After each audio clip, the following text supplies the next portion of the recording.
Could dangerous criminals be left to walk free out there on the streets because of a hole in the criminal justice system? A month-long 7 Action News investigation has revealed startling missteps by city and county law enforcement that officials tonight are vowing to fix. Here's 7 investigator Ross Jones.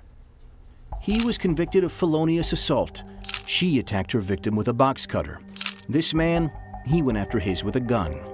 They are a handful of criminals in Wayne County that have fallen through the cracks, arrested and convicted without ever turning over their most important piece of evidence, their DNA. And we didn't quite honestly know there was a problem up front until this story came to light. In Michigan, felons are required to submit a sample of their DNA when they're arrested or once they're convicted. You're going to swap up and down. The sample is entered into the state's Combined DNA Index System, or CODIS, and run against DNA collected from any past crimes that remain unsolved.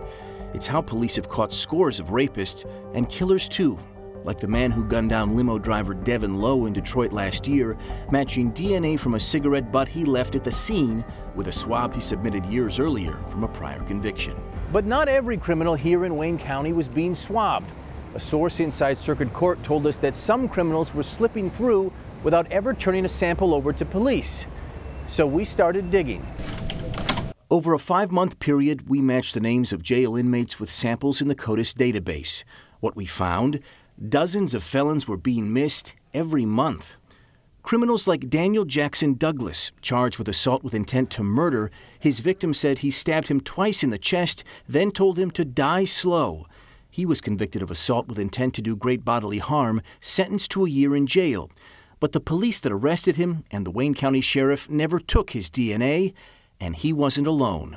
Between January and May of last year, 91 convicted criminals failed to have their DNA samples taken by police throughout Wayne County. There's no excuse.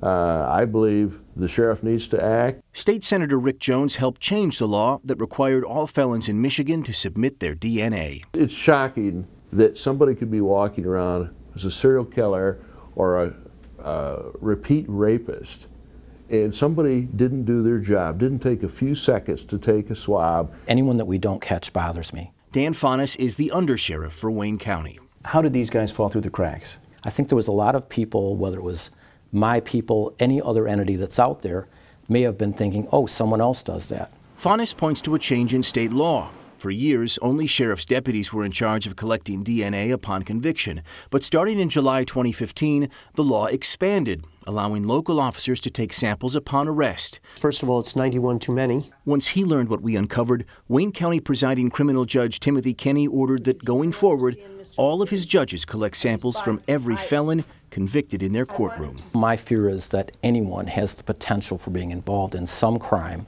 that could be solved through DNA.